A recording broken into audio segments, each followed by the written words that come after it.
nos acordamos, estábamos viendo a Abimelec, vamos a hacer un resumen así un poquito rápido para irnos al siguiente juez.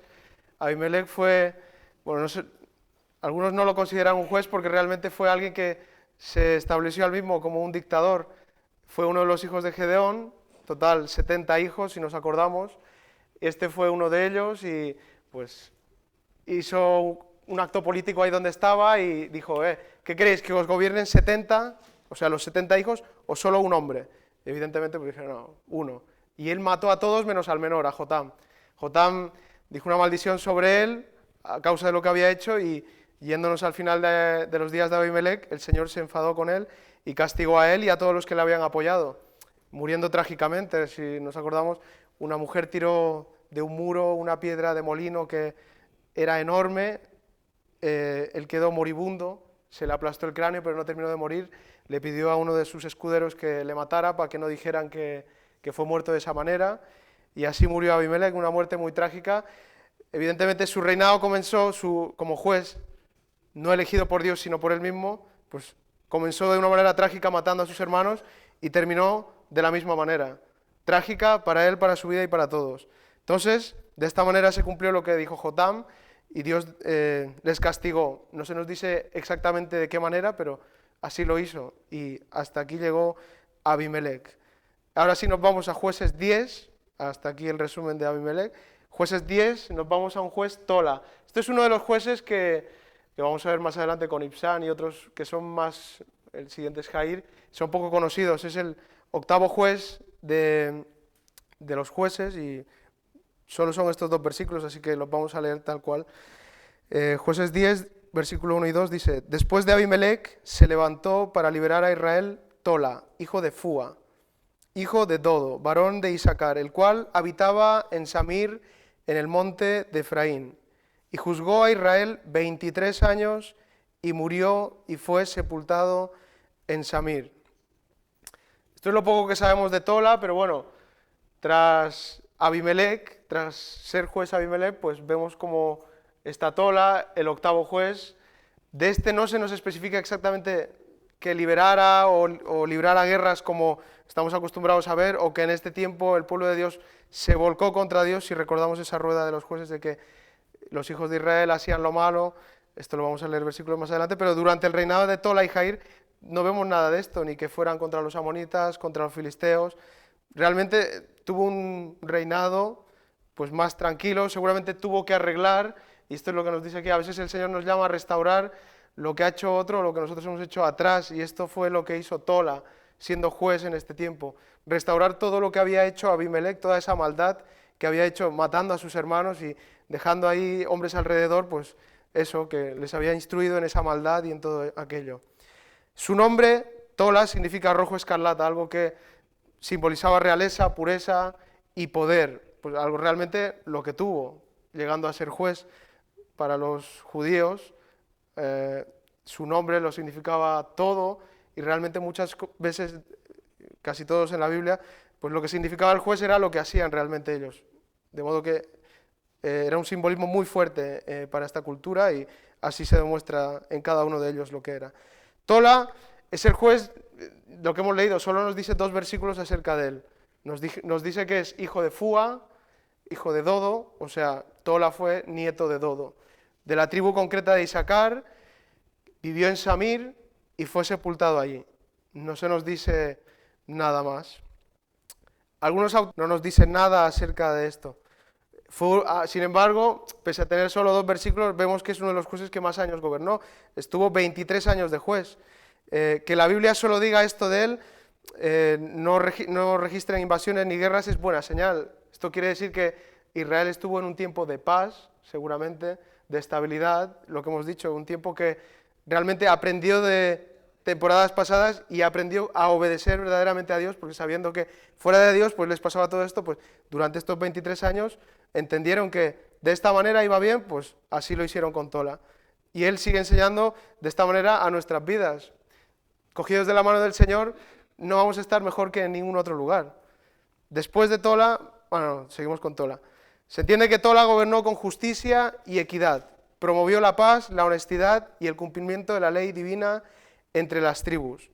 Bajo su liderazgo, Israel experimentó un periodo de tranquilidad, seguridad, libre de conflictos internos, externos. Este fue su legado, haber guiado a Israel con rectitud después de un periodo de gran convulsión. 23 años en los que, ya lo hemos dicho, en los que hubo paz, tranquilidad. Entendemos que él fue un buen juez, porque 23 años gobernando de esta manera pues era realmente complicado, y más con ese pueblo rebelde, duro de servir, como dice en su palabra, ¿no?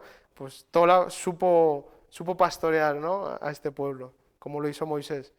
Y ahora nos vamos a Jair, del cual también tenemos pocos versículos, versículo 10, del 3 al 5.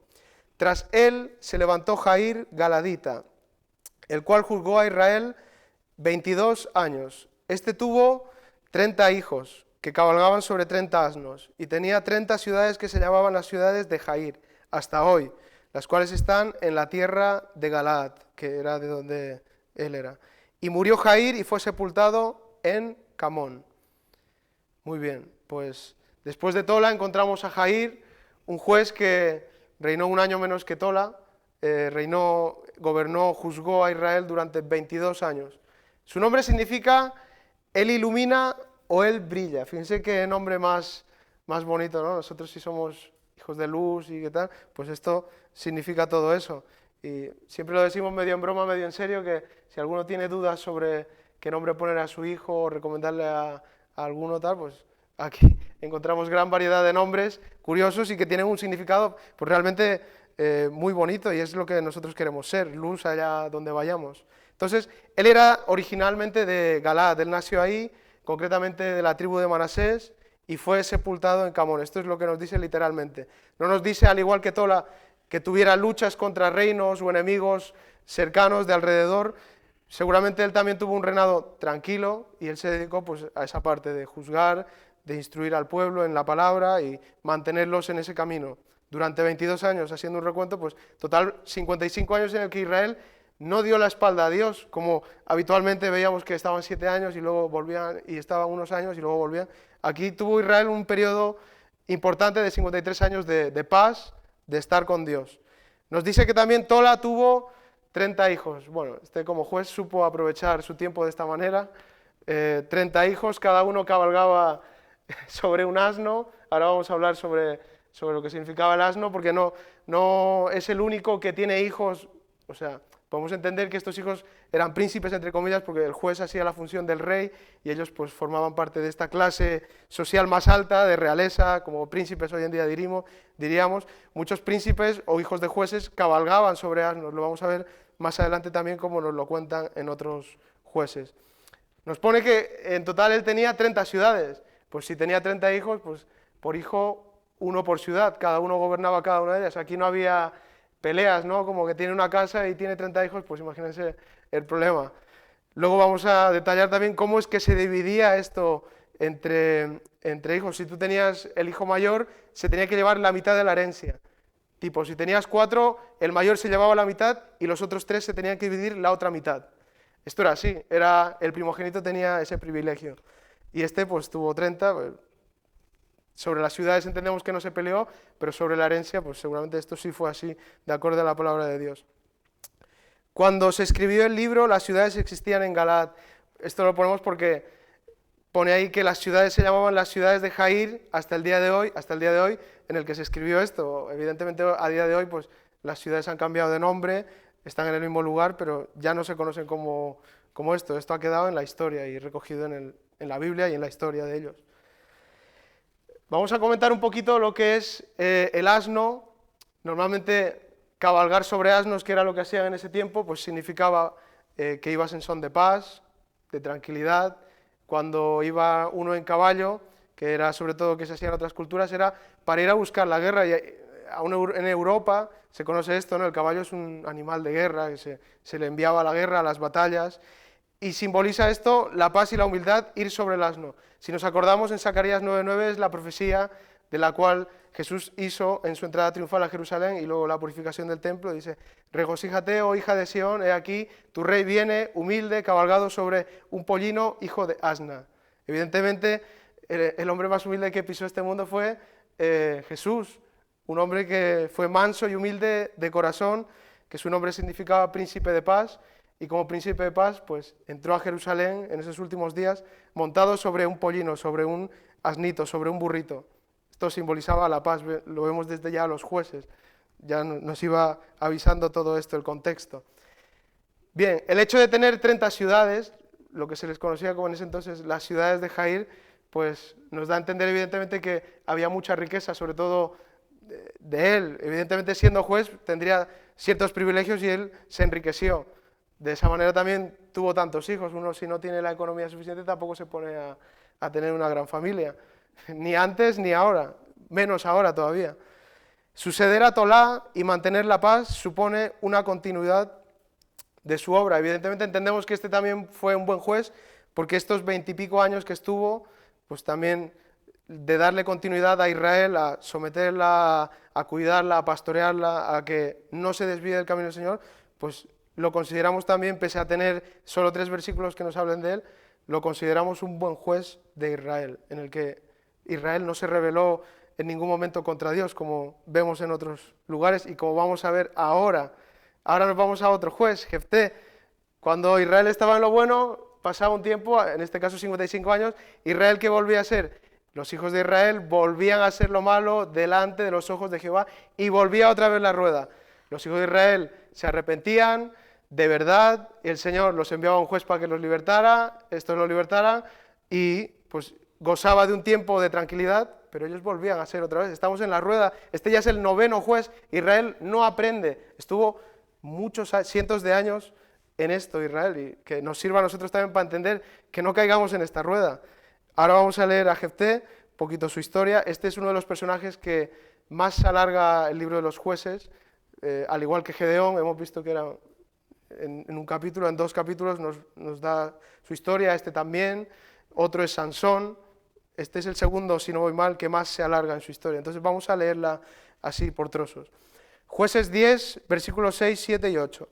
Pero los hijos de Israel volvieron a hacer lo malo ante los ojos de Jehová, y sirvieron a los Baales y a Astarot, a los dioses de Siria, a los dioses de Sidón, a los dioses de Moab, a los dioses de los hijos de Amón, a los dioses de los filisteos, y dejaron a Jehová y no le sirvieron. Y se encendió la ira de Jehová contra Israel, y los entregó en mano de los filisteos y en mano de los hijos de Amón, los cuales oprimieron y quebrantaron a los hijos de Israel en aquel tiempo 18 años.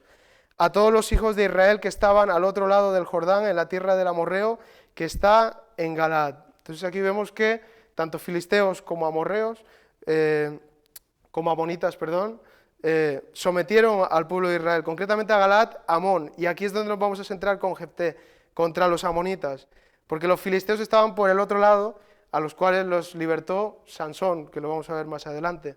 Pero Jefté se centra aquí en librar a Israel de Amón, a los hijos de Amón. Entonces nos pone que después del tiempo de bonanza, 55 años de Tola y Jair, pues Israel vuelve nuevamente a la rueda a tropezarse con la misma piedra que se estaba tropezando durante tantas generaciones y tantos años. Dios usó a los filisteos y a los amonitas para que Israel se volviera a Dios. Dios a lo largo de la historia ha castigado a Israel con otros países, con otros reinos, con otros gobiernos. Hemos visto cómo en la historia Babilonia castigó a Israel y tantos otros. España mismo, judíos, aquí había judíos viviendo, pero en 1492, aparte de irse Colón a América, pues fueron expulsados aquí tanto musulmanes como judíos. ¿Y qué decir de Hitler? El único país prácticamente que acogió a los judíos históricamente ha sido Estados Unidos, aún hasta el día de hoy, es de los pocos que lo defienden. Y cabe recordar que Israel aún a día de hoy lo sigue defendiendo, pese a que Israel pues esté malobrando en todo lo que está haciendo en Gaza. Está haciendo cosas malas, pero bueno, que el Señor les dé sabiduría para saber salir de esta situación, porque lo tienen bien complicado. Desde la historia estamos viendo que ya lo tenían complicado alrededor y hoy en día sigue siendo lo mismo. Entonces Dios usa a reinos, a imperios, a gobiernos para castigar siempre a Israel. Lo vemos históricamente. En este caso por 8 años. Los amonitas oprimieron especialmente la zona de Galaad, que era donde estaba Jefté. Entonces leemos del 10 al 14 del capítulo 10 de Jueces. Entonces los hijos de Israel clamaron a Jehová diciendo: nosotros hemos pecado contra ti, porque hemos dejado a nuestro Dios y servido a los Baales. Jehová respondió a los hijos de Israel: ¿no habéis sido oprimidos de Egipto, de los amorreos, de los amonitas, de los filisteos, de los de Sidón, de Amalec, de Maón, clamando a mí, y no os libré de sus manos? Mas vosotros me habéis dejado y habéis servido a dioses ajenos, por tanto yo no os libraré más. Andad y clamad a los dioses que os habéis elegido, que os libren ellos en tiempo de vuestra aflicción. Se habían ido tras tantos dioses que se habían olvidado de Jehová. Esta vez no se habían ido solo a Asera o a Quemos, se habían ido a todos los dioses que había ahí a su alrededor, y esto evidentemente a Dios le enfadó grandemente. Y aquí entendemos que les dijo esto porque ellos le dijeron esto, pero no de una manera sincera. Cuando el pueblo se ve oprimido, clama de nuevo a Jehová. Pero cuando lo hicieron, el Señor les recordó las numerosas veces que les había librado de todos estos mismos reinos, gobiernos, imperios que les habían sometido antes, y a los cuales les recuerda que ya les había librado de ellos, pero por irse tras sus dioses nuevamente se encuentran en esa situación. Seguramente esto viene a través de un profeta, porque Dios no hablaba directamente en ese tiempo al pueblo, sino que hablaba a través de hombres de Dios, de profetas. Entonces vamos a leer el versículo 15 y 16 y dice: y los hijos de Israel respondieron a Jehová: hemos pecado, haz tú con nosotros como bien te parezca, solo te rogamos que nos libres de este día, y quitarnos de entre sí los dioses ajenos, y quitaron de entre sí los dioses ajenos y sirvieron a Jehová.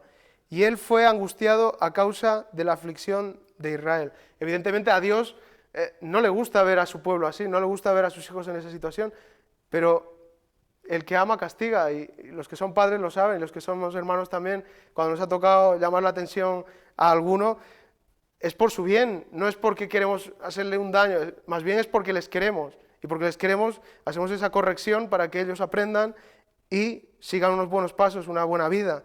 De la misma manera Dios castiga a Israel, y le duele cuando le castiga, pero es necesario que le castigue para que vuelva a poner su mirada en Dios.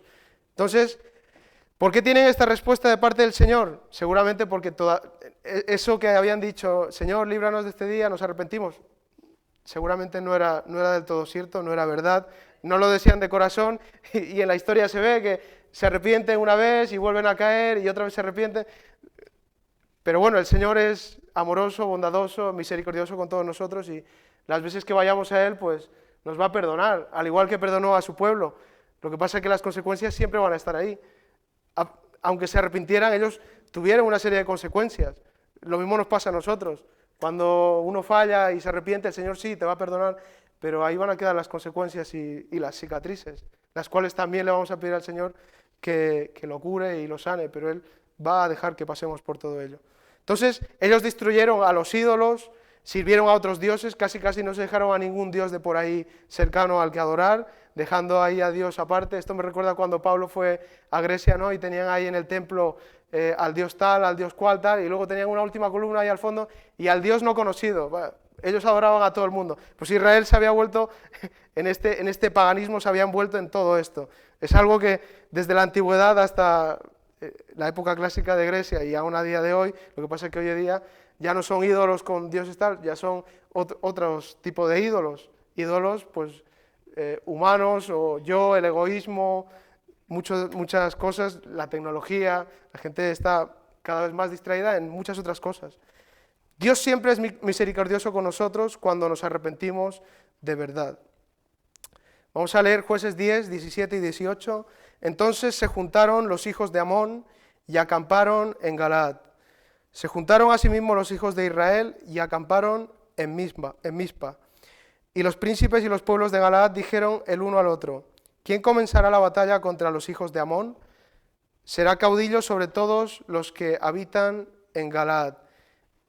Ellos estaban buscando a alguien que los libere, ya estaban buscando a un juez, estaban buscando a alguien que los libere de Galaad, y a diferencia de los otros jueces, no como Abimelec fue un dictador y fue ahí, mató a sus hermanos y él se posicionó como tal, sino que a Jefté vinieron los mismos de Mizpa, de Galaad, y decirle: venga, Jefté, hazte tu cargo. Y él, vamos a ver la respuesta ahora.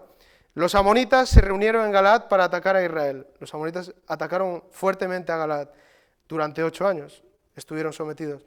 Ante el peligro, los israelitas convocaron una asamblea de la cual los líderes de esta asamblea fueron a buscar a Jefté. Buscaron a un hombre que liderara esta victoria.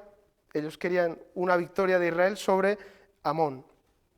Entonces, leemos cuando fueron a buscar a Jefté, Jueces 11, del 1 al 3. Jefté, galadita, era esforzado y valeroso. Era hijo de una mujer ramera y el padre de Jefté era Galaad.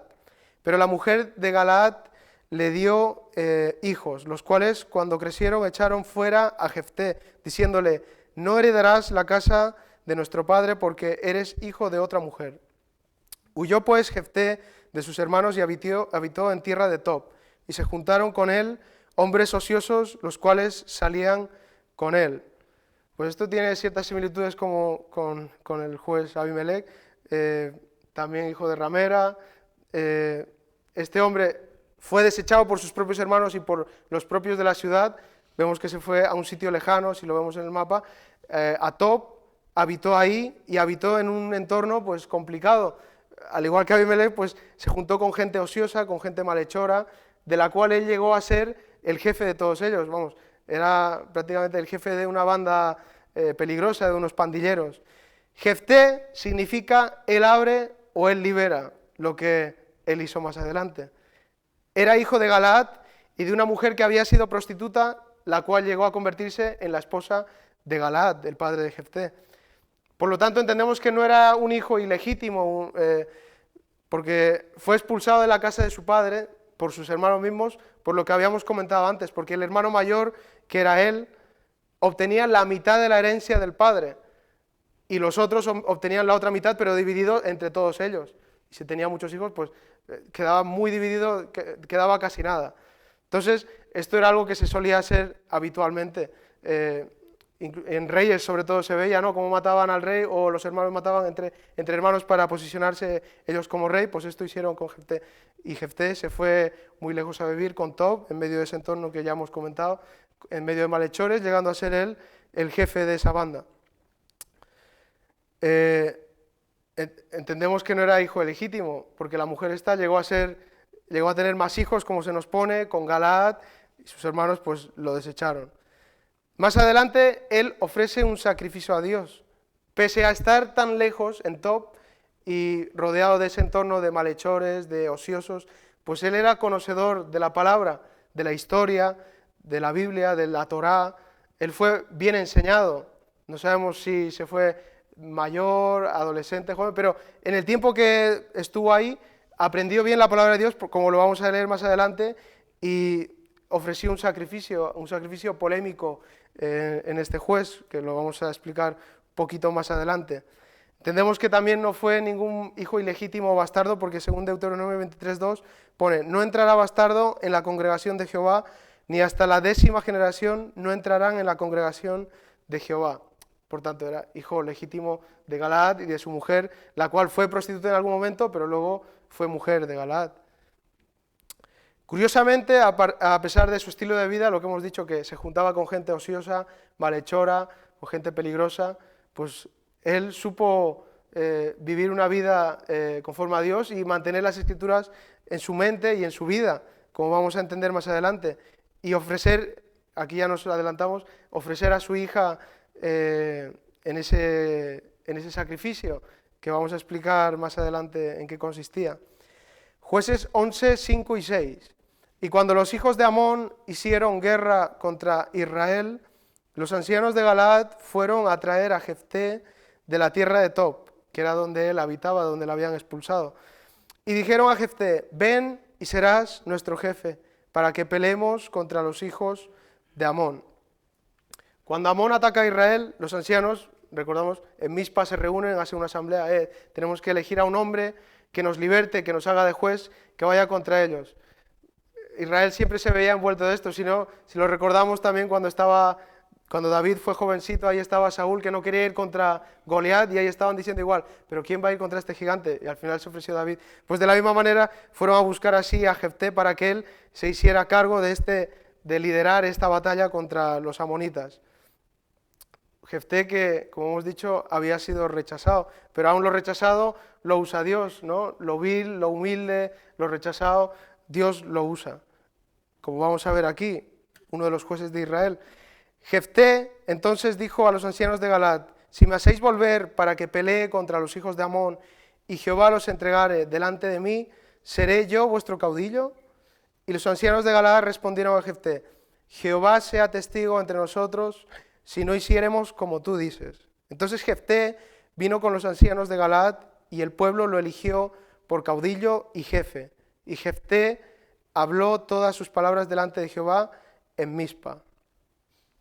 Jefté acepta esta propuesta de parte de los ancianos que le habían venido de la asamblea que habían hecho en Mizpa y acepta ser quien lidere esta batalla contra los amonitas, ser el que liberte a Galaad de Amón. Los ancianos aceptan, vale, si tú nos vas a libertar, vale, te hacemos jefe, te hacemos caudillo, te hacemos juez. Entonces aquí reconocemos un poquito el atrevimiento y el carácter de Jefté. Pese a haber estado recluido, él seguramente tenía cierto rencor hacia ellos, porque ellos mismos que fueron a buscarle, en algún momento le rechazaron y le expulsaron por haber sido hijo de una prostituta. Entonces él podría haber dicho, a mí ya me habéis rechazado, a mí ya no me busquéis. Sin embargo, él hace caso, obedece a la llamada, entiende que eso es de parte de Dios y dice, venga, yo voy a librar esta batalla contra los amonitas. Entonces, la petición de Jefté no es egoísta, evidentemente sí iba a librar de sus enemigos a su pueblo, a Galaad, a los israelitas, pues él tenía que ser el juez, tenía que ser el jefe.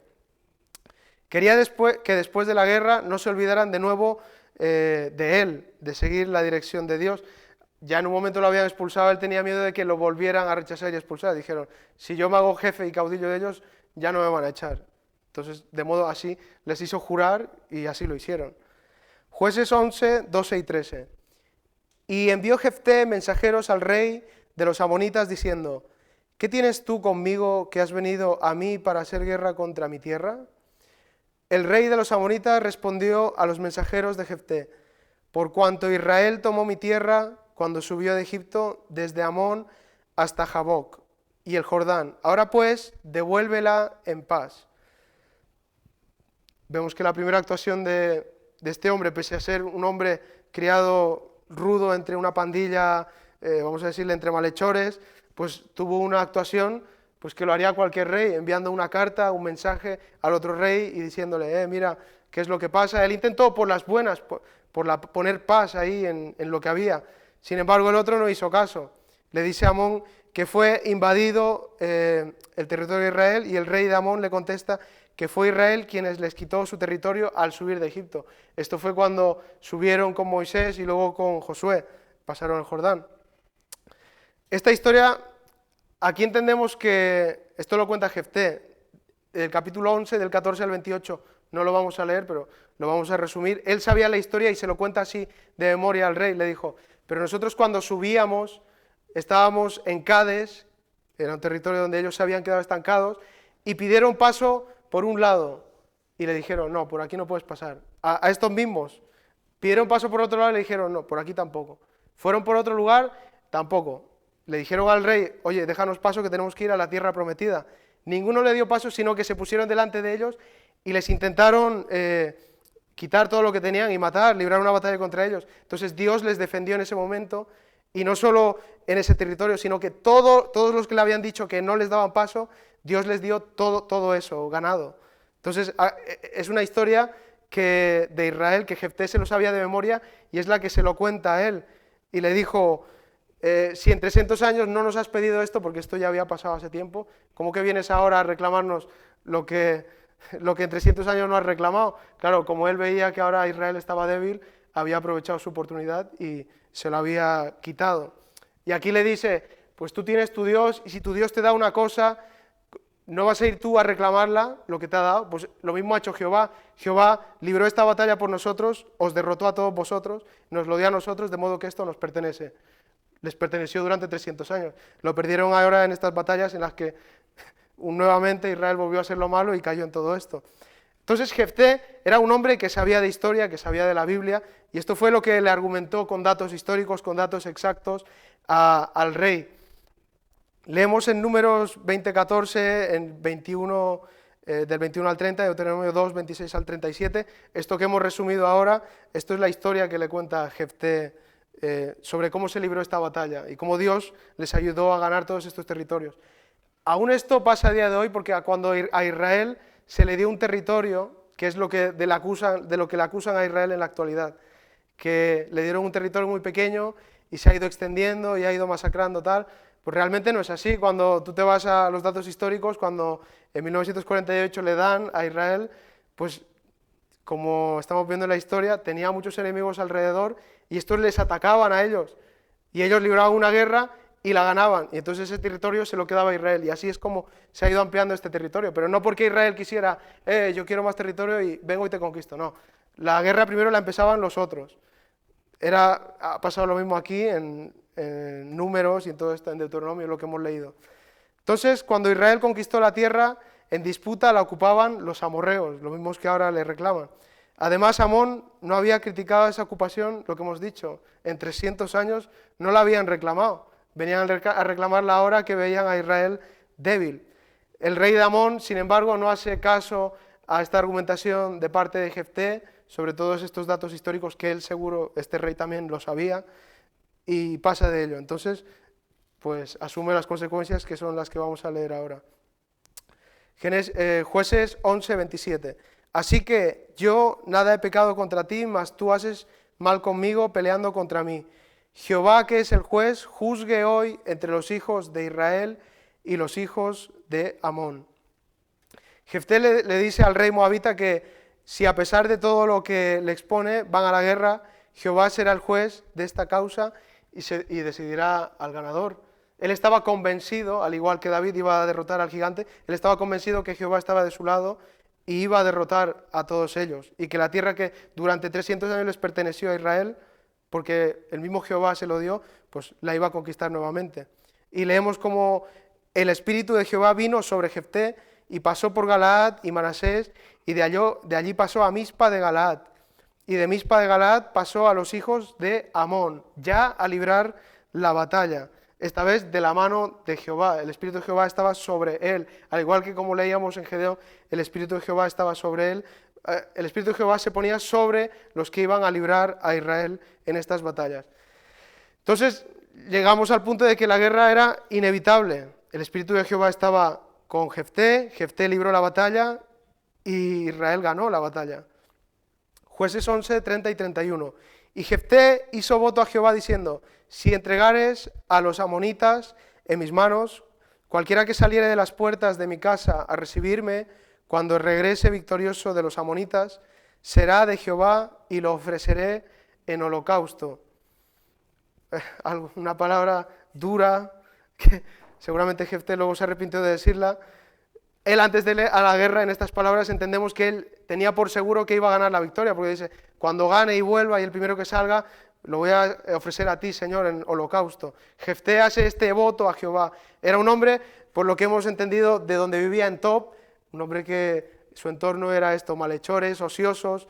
Entendemos que era un hombre rudo, un hombre, hoy diríamos, criado a la antigua, poco agresivo seguramente, para ser jefe de una banda de todos estos, pues evidentemente tenía que ser alguien agresivo incluso, ¿no? Tosco, ¿no? Todo esto. Entonces él lo hizo seguramente con la mejor de las intenciones, diciendo, pero podría haber dicho otra cosa: Señor, si ganamos esta batalla te voy a ofrecer el mejor de los corderos, el mejor de las vacas, lo mejor de todo. Pero él dijo, lo primero que salga de la puerta, yo te lo voy a ofrecer. Entonces, así lo hizo, como lo vamos a leer. Versículo 32 y 33. Y fue Jefté hacia los hijos de Amón para pelear contra ellos, y Jehová los entregó en su mano. Desde Arroer hasta llegar a Minit, 20 ciudades y hasta la vega de las viñas. Los derrotó con muy grande estrago. Así fueron sometidos los amonitas por los hijos de Israel. Dios entrega nuevamente en su mano, en la mano de los hijos de Israel, a su rival, a sus enemigos, a Amón. Entonces Jehová oyó el voto lo que le había dicho Jefté y Amón fue derrotado, así como él tenía por seguro. No por el voto, sino por la fe de Jefté, porque el Espíritu de Dios, como habíamos leído, estaba sobre Jefté para liberar a Israel de Amón. Entonces Israel ganó y él tuvo que cumplir este voto. Y él, volviendo a su casa, vamos a ver lo que sucede. Versículo 34. Entonces volvió Jefté a Mizpa, que era su casa, y he aquí su hija que salía a recibirle con panderos y danzas, y ella era sola, su única hija, y no tenía fuera de ella hijo ni hija. Y cuando él la vio, rompió sus vestidos diciendo: ¡ay, hija mía! En verdad me has abatido, y tú misma has venido a ser causa de mi dolor, porque le he dado palabra a Jehová y no podré retractarme. ¿Cuál era esta palabra de Jehová? Que lo primero que salga de la puerta de su casa, nada más llegar él ahí a Mizpa, pues que él lo iba a ofrecer a Jehová en sacrificio, en holocausto. Entonces, evidentemente, vemos en la imagen la representación del dolor, dice, ha rasgado sus vestiduras. Esto era lo que hacían los judíos cuando se encontraban en esta situación. Cuando regresa a casa, la primera que sale por la puerta era su hija. Su única hija, algo que, pues, evidentemente, si hubiera tenido 10 hijos también le dolería, pero agrava todavía más la situación tener solo uno y que ese uno salga, en este caso, hija. Jefté se entristece en gran manera de todo esto porque él tuvo que cumplir su voto. Y ahora vamos a entrar en este detalle. Cuando Jefté dice que la primera persona que salga a recibirle será sacrificada al Señor, se refiere a una dedicación en servicio, como ocurrió en el caso de Samuel. Su madre Ana era estéril y le dijo al Señor: concédeme esto y te voy a entregar a Samuel. Y así fue, lo entregó a Samuel y fue alumno de Elí, fue un sacerdote, uno de los que se conoce también, el último juez, aunque fue ya alguien de carácter sacerdotal, pero bueno, se conoce como también el último juez. Entonces tal vez pensó él que lo primero que saldría por la puerta sería un animal.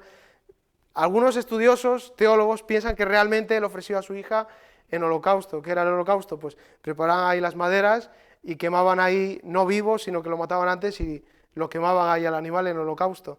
Pues esto es lo que él había dicho.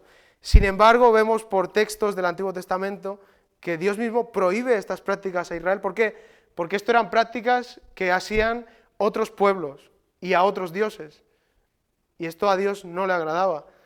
Jefté pues dijo esto de una manera apresurada. Muchas veces nuestra lengua pues va más rápido que nuestros pensamientos. No sé si les ha pasado. A veces yo pues, digo algo y luego dijo... Y me arrepiento porque digo, ¿por qué lo he dicho? Luego me arrepiento y digo, no tendría que haberlo dicho. Pues seguramente algo de esto le pasó a Jefté.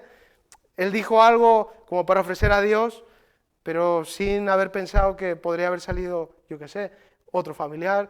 Si hubiera salido otra persona sería igual de trágico. No puedes ofrecer a una persona el sacrificio de Dios. Eso no le agrada a Dios. Y lo vamos a leer en los versículos. Deuteronomio 12, del 29 al 32. Jehová esto no lo hubiera aprobado. Esto lo tenemos en Deuteronomio. Cuando Jehová tu Dios haya destruido delante de ti las naciones a donde tú vas para poseerlas y las heredes y habites en su tierra, guárdate que no tropieces yendo en pos de ellas, después que sean destruidas delante de ti. No preguntes acerca de sus dioses diciendo, de la manera que servían aquellas naciones a sus dioses, yo también les serviré. No harás así a Jehová tu Dios, porque toda cosa abominable que Jehová aborrece, hicieron ellos a sus dioses. Pues aún a sus hijos y a sus hijas quemaban en el fuego a sus dioses. Cuidarás de hacer todo lo que yo te mando. No añadirás a ello, ni de ello quitarás. Aquí Dios les estaba diciendo que no se vayan tras otros dioses, que no hagan lo mismo que hacen los otros, y específicamente que no entreguen a sus hijos o a sus hijas como ellos hacían. Esto era un mandato de Dios. Vemos que ellos cayeron igualmente, pese a la advertencia en Deuteronomio, mucho tiempo antes con Moisés, pues cayeron en todo esto, fueron tras otros dioses, se mezclaron entre ellos. Pero Jefté, como ya hemos visto, era conocedor de la Biblia, de la historia, y esto seguramente también lo sabía. Entonces, lo arreglaron de alguna manera, y lo vamos a ver más adelante. Jueces 11, del 36 al 39. Ella entonces le respondió, Padre mío, si le has dado palabra a Jehová, haz de mí conforme a lo que prometiste, ya que Jehová ha hecho venganza en tus enemigos a los hijos de Amón. y volvió a decir a su padre, concédeme esto, déjame por 2 meses que me vaya y descienda por los montes y llore mi virginidad, yo y mis compañeras. Entonces dijo, ve, y la dejó por 2 meses, y ella fue con sus compañeras y lloró su virginidad por los montes. Pasados los 2 meses volvió a su padre, quien hizo de ella conforme al voto que había hecho, y ella nunca conoció varón. Esto nos da ya una pista de que ella nunca se llegó a casar, nunca llegó a tener hijos porque no conoció varón, y él cumplió su voto, pero de otra manera, no de la manera de que él dijo, ofreceré en holocausto lo primero que salga por la puerta. Entonces, sorprendentemente su hija, escuchando las palabras de su padre, le dijo, no, padre, si tú has hecho este voto, pues así tendrás que hacer, porque hemos sido verdaderamente librados, Galaad, de los amonitas, entonces esto hay que hacer así.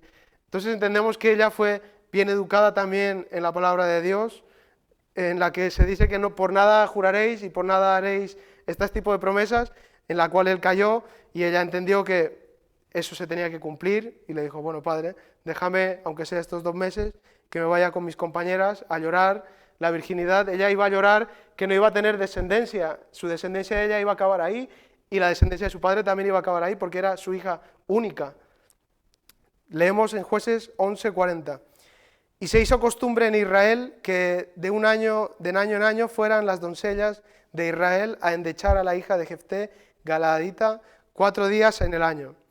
Esta costumbre de llorar la virginidad de la hija de Jefté es la que nos lleva a pensar que lo que lloró su hija fue que no podría tener más hijos. Y lo que lamentó Jefté fue que ahí se acabó su descendencia, ahí que se acabara sus generaciones. Evidentemente, si no tenía nietos, pues ya está, hasta ahí su apellido, ¿no? Diríamos hoy en día. Entonces, en estos tiempos antiguos, esto era una desgracia. Cuando leemos que Sara era estéril, Ana era estéril, pues esto era una desgracia total. Hoy en día también, pero mucho más en ese entonces. Y ella lo entendía de esa manera, y Jefté también. Este episodio nos recuerda lo que hemos dicho, a no hablar con ligereza, no decir las cosas tan rápido. Dios había elegido ya a Jefté porque el Espíritu de Dios estaba sobre él y él ya sabía que iba a ganar. Sin embargo, pese a todo esto, él decide hacer este voto, llamémoslo absurdo, este voto que seguramente podría haberlo hecho con algún animal, pero dijo, ofreceré a mi hija en holocausto. Entonces, habló en Levítico 27, del 1 al 4, leemos, cómo se podía corregir este voto, estos votos especiales que hacía la gente, porque por lo visto Dios ya sabía que la gente haría este tipo de votos especiales, aquí lo llama, estos votos que se han ido de la lengua, y dice así, habló Jehová a Moisés diciendo, habla a los hijos de Israel y diles, cuando alguno hiciere especial voto a Jehová, según la estimación de las personas que se hayan de redimir, lo estimarás así. En cuanto al varón de 20 años hasta 60, lo estimarás en 50 siclos de plata, según el siclo del santuario. Y si fuere mujer, la estimarás en 30 siclos. Entonces, los sacerdotes no iban a permitir de ninguna manera que se hiciera un sacrificio vivo de holocausto ahí en el templo, humano, porque ellos conocían la palabra de Dios y conocían esto que hemos leído, que Dios les decía, no vayan tras otros dioses y no sacrifican a los niños como lo hacen los otros. Entonces, la manera de solucionar esto seguramente fuera esto, estos votos especiales por los que si uno hacía este voto, pero si pagaba estos ciclos que decía según fuera varón o mujer o según la edad, pues se podía librar de ello. Sin embargo, no se iba a librar de que ella no tuviera descendencia. Entonces, ellos pagaron este voto de esa manera, que no tuvo descendencia ninguna. Sin embargo, nosotros nos basamos más en esto. Hay otros que todavía defienden que sí, que Jefté la sacrificó en holocausto, así como dijo. Nosotros creemos que no, porque hemos visto con la Biblia cómo Dios le prohíbe, cómo Jefté creía en la Biblia, sabía la Biblia. Los sacerdotes de aquel entonces, pues seguramente le aconsejaran esto, que estamos leyendo ahora en Levítico, y él lo hiciera de esta manera. Y como hemos visto que era costumbre cada año ir 4 días a llorar con ella, pues ya nos está diciendo que cada año iban a ella a llorar, a recordar que su virginidad, que no iba a tener descendencia, que no iba a tener hijos. Entonces entendemos que ella no murió, que ella estuvo al servicio de Dios, al igual que estuvo Samuel, estuvo ahí. Algunos dicen que normalmente las mujeres mayores son las que hacían este tipo de servicio en la entrada, como nosotros pudiéramos tener aquí los sugieres, pues las mujeres, sobre todo ancianas de avanzada edad, viudas hacían este tipo de servicio y seguramente ella fuera a parar a este sitio, a hacer un servicio también a Dios, un servicio que era en la puerta del altar. Entonces entendemos que la hija de Jefté pasó por esto. La insensatez de hacer votos a la ligera, Eclesiastés 5 del 1 al 4. Leemos así: cuando fuere a la casa de Dios, guarda tu pie y acércate más para oír que para ofrecer el sacrificio de los necios, porque no saben que hacen mal. No te des prisa con tu boca, ni tu corazón se apresure a proferir palabra delante de Dios, porque Dios está en el cielo y tú sobre la tierra. Por tanto, sean pocas tus palabras, porque de la mucha ocupación viene el sueño y de la multitud de las palabras de la voz del necio. Cuando a Dios haces promesa, no tardes en cumplirla, porque Él no se complace de los insensatos.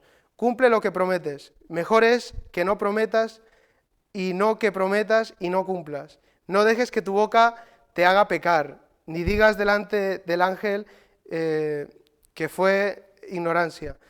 ¿Por qué harás que Dios se enoje a causa de tu voz y que destruya la obra de tus manos? Bueno, aquí está diciendo lo que hemos venido explicando aquí, que incluso Santiago tiene un capítulo entero referido a la lengua, que tengamos cuidado con la lengua, con el hablar rápido, con el hablar apresuradamente. A muchos nos pasa, como yo creo que nos pasa a todos, ¿no? Que nos vamos de la lengua y decimos algo de más y nos arrepentimos. Pues esto es lo que nos viene a decir aquí Eclesiastés, que si decimos algo, que lo cumplamos, que más vale no decir, porque si decimos y no cumplimos estamos pecando.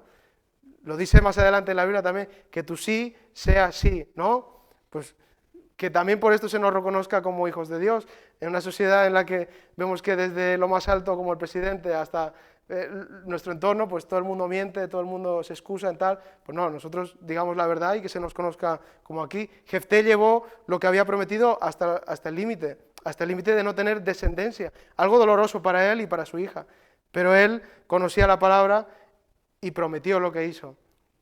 Entonces, hasta aquí Jefté con este episodio de su hija, y ahora vamos a ver cómo él libró una batalla con Efraín, la cual tiene una historia muy curiosa. Jueces 12, versículo 1. Entonces se reunieron los varones de Efraín y pasaron hacia el norte, y dijeron a Jefté: ¿por qué fuiste a hacer guerra contra los hijos de Amón y no nos llamaste para que fuéramos contigo? Nosotros quemaremos tu casa contigo. Fíjense qué agresivos. Si recuerdan, estos mismos fueron los que cuando Gedeón libró la batalla y la ganó, estos mismos subieron, Efraín, y le dijeron: Gedeón, ¿pero por qué no nos has avisado? Y en ese caso era verdad que no les había avisado, pero en este caso de Jefté sí que les había avisado. Entonces Efraín no reconoce el liderazgo, el que sea Jefté su juez. Dicen que les deberían haber llamado para ir a la guerra, algo que, como recordábamos, a Gedeón ya se les dijo. Por lo visto, estos de Efraín eran problemáticos, eran que cuando ya pasaba esto venían: yo podía haber hecho esto. Bueno, conocemos, ¿verdad?, personas así que después de haber hecho un trabajo se aparecen, ¿no? Hay vídeos de gente que hace que trabaja, o cuando se va el jefe pasa y luego cuando viene pues tal. Pues esto se ve que era un poco así. Cuando ya se había ganado todo, vienen y dicen: pero ¿por qué no nos habéis llamado? Bueno, pues seguramente estos estaban escondidos, muertos de miedo, mientras Jefté y todos los galaditas estaban luchando la batalla, igual que Gedeón. Entonces amenazan con quemar la casa de Jefté con él mismo dentro. No habían venido a las buenas. Vamos a leer Jueces 12 del 2 al 4. Y Jefté le respondió: yo y mi pueblo teníamos una gran contienda con los hijos de Amón, y os llamé, y no me defendisteis de su mano. Viendo pues que no me defendíais, arriesgué mi vida y pasé contra los hijos de Amón, y Jehová me los entregó. ¿Por qué pues habéis subido hoy contra mí para pelear conmigo? Entonces reunió Jefté a todos los varones de Galaad y peleó contra Efraín. Y los de Galaad derrotaron a Efraín, porque habían dicho: vosotros sois fugitivos de Efraín, vosotros los galaditas en medio de Efraín y de Manasés. Jefté les responde, les llama y ellos no obedecen al llamado, seguramente porque tenían miedo, y ahora se estaban haciendo los locos diciéndole: ¿por qué no me has llamado? Sí que les había llamado, lo que ellos no quisieron ir. Entonces le echan la cara los de Efraín esto, que él era un jefe de una banda de maleantes, que cómo podía ser un juez alguien que era, seguramente le dijeran, un hijo de una prostituta, una ramera, que tú estabas ahí en Tob y nadie se acuerda de ti. Bueno, Jefté reúne a su ejército de Galaad y lucha contra ellos, porque ya se estaban pasando los de Efraín. Ellos no iban a las buenas, ya hemos visto que querían quemarle su casa con él dentro.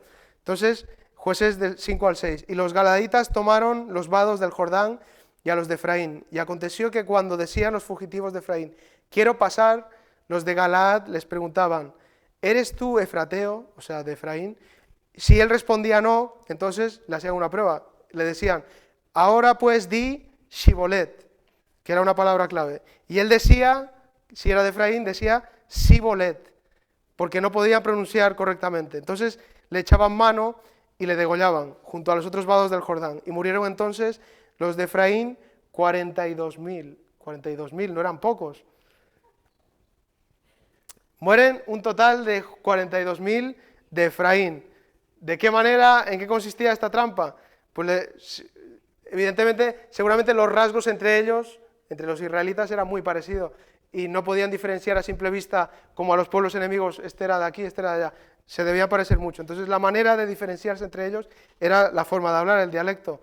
Y la palabra clave era, pues si alguno decía Shibolet correctamente, es de los nuestros. Pero si lo dice de otra manera, Sibolet, pues es de los otros. Es como si ahora le dijéramos a un uruguayo o a un argentino, para saber si es de ahí, pues di llamar, y ellos seguramente dirían llamar, ¿no? Porque ellos no pueden decir llamar, ¿no? Por ejemplo, pues era lo que hicieron ellos con los de Efraín para descubrir, ocurrió algo trágico, murieron 42.000 de la tribu de Efraín.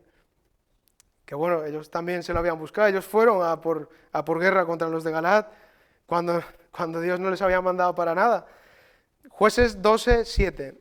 Y Jefté juzgó a Israel 6 años, y murió Jefté galadita, y fue sepultado en una de las ciudades de Galaad. Entonces Jefté fue un juez que no duró muchos años. Si recordamos los otros, habían estado 22, 23 años, de los cuales sabíamos solo 2, 3 versículos. De este que sabemos un montón, pues estuvo 6 años gobernando a Israel, fue un juez, fue enterrado en su misma ciudad de Galaad.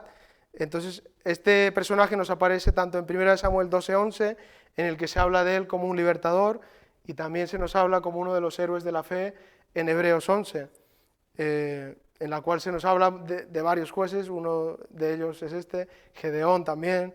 Entonces, de Jefté podemos aprender que Dios puede usarnos sin importar nuestro pasado. No podemos cambiarlo, pero Dios nos cambia a nosotros. Dios usa lo más vil, lo más humilde, lo rechazado. ¿Para qué? Para avergonzar a los poderosos, a los sabios. Y esto fue lo que hizo con Jefté. Él, por ser hijo de prostituta y el mayor, lo rechazaron, lo enviaron ahí súper lejos a Tob. Él se hizo jefe, él prosperó porque Dios estaba con él, y se hizo jefe de ese entorno, de esos ociosos, de esos malhechores, y fue y llegó a ser uno de los jueces de Israel que libertó a Amón, entonces, a Israel de Amón. Entonces, también entendemos de que no hay que hacer votos o promesas a la ligera, lo que hemos leído. Es mejor no prometer que prometer y no cumplir, porque Dios está escuchando. Y yo creo que muchos hemos hecho esas oraciones de, Señor, o yo al menos reconozco que lo he hecho, Señor, yo te prometo que voy a hacer tal, este año, ¿no? Lo que la gente se propone el 1 de enero, pues a lo mejor nosotros más en la iglesia voy a hacer tal, y alguna, pues no cumplimos, o no estamos tan, pues aprendamos de esto, que no hay que hacer votos así porque sí, lo que digamos, que lo hagamos. Si en vez de decir 10 cosas, pues tenemos que decir una y la cumplimos, pues mucho mejor que decir 10 y luego no hacer 9. Entonces, aun cuando obramos correctamente, podemos tener dificultades. Jefté tuvo la oposición de sus propios compatriotas en Efraín. Sus mismos compañeros, compatriotas de tribu, pues habían ido contra él y lo querían matar en su casa, lo querían quemar. Pues esto habla de la sociedad en la que estaba él envuelto, en que la maldad todavía prevalecía entre los hijos de Israel. Y ahora ya toca personaje Ibsán y el otro, lo dejamos para la siguiente, ¿no? Ya estamos en hora. Bueno, pues nos ha tocado uno de los largos, ya lo hemos acabado Jefté, hemos explicado un poquito lo de su hija, que no nos vayamos con esto de que él mató verdaderamente a su hija, sino que ofreció un voto de ella de castidad, ¿no? De que no tuviera hijos y ahí se acabará la descendencia, que en cierta manera es matar, pero la generación, no a ella literalmente. Bueno, vamos a orar y vamos a despedirnos de este lugar.